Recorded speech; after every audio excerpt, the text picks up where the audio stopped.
Now it's time for the tabular method.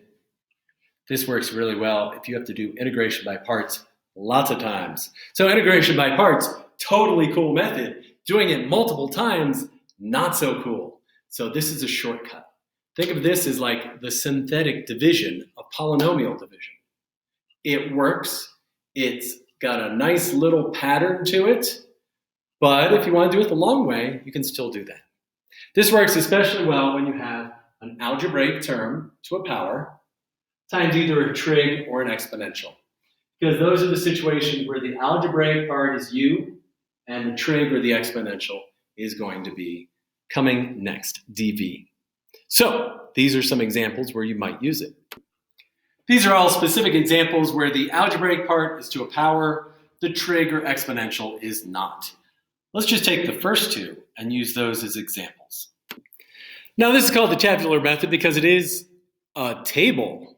I know, shocking, isn't it? And we still do the same things. We need to find out what u and dv are.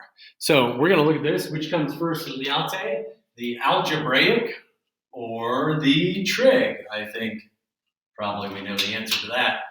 And then we just go ahead and put everything over here in the chart, something like this.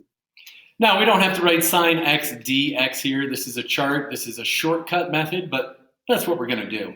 And then finally, this first column here, sine, you always start off with a positive attitude, just like we should in class, right? And just like any other day in school, well, your attitude might fluctuate a little bit. You just keep going down, alternating the signs. If that seems weird, don't worry about it. I'll explain it in just a minute. But we all know that for u, we normally take the derivatives. I'm just going to have you keep taking the derivatives. And we know that we're going to be done when the derivatives reach 0. You'll see why in a hot second. Then finally for dv, if we're taking the derivatives for u, we're taking the integrals for dv. So the integral of sine, the integral of negative cosine, the integral of negative sine, and the integral of cosine. We can stop there. That's where we have a 0. So finally, here's the last part. This is the one part you need to kind of memorize. It's a little bit different.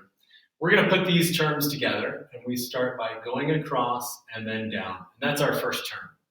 Our second term, our third term, and our fourth term. Why don't we do the fifth term?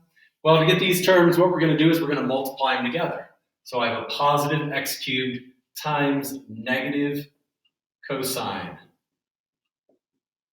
For this next one, I have minus 3x squared times negative sine. Since it's a minus and a negative sign, they'll become positive. Here we have positive 6x times cosine. And then finally, minus 6 sine. How do I know that it ends here? Try multiplying the next. Positive 0 times anything is just 0. Each subsequent term in there would just be 0. Now, notice that this goes in decreasing order. X cubed, x squared, x, and then just a number. This is a lovely shortcut.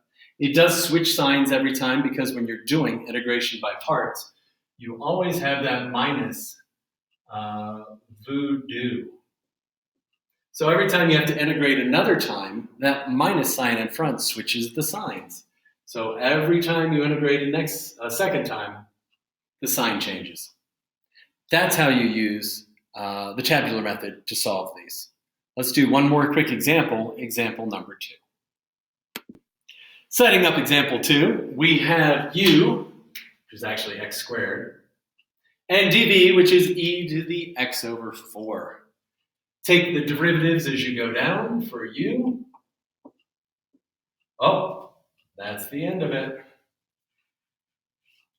And then take the integrals as you go down here. Make sure you are quite careful whenever you have one of these with some kind of coefficient inside.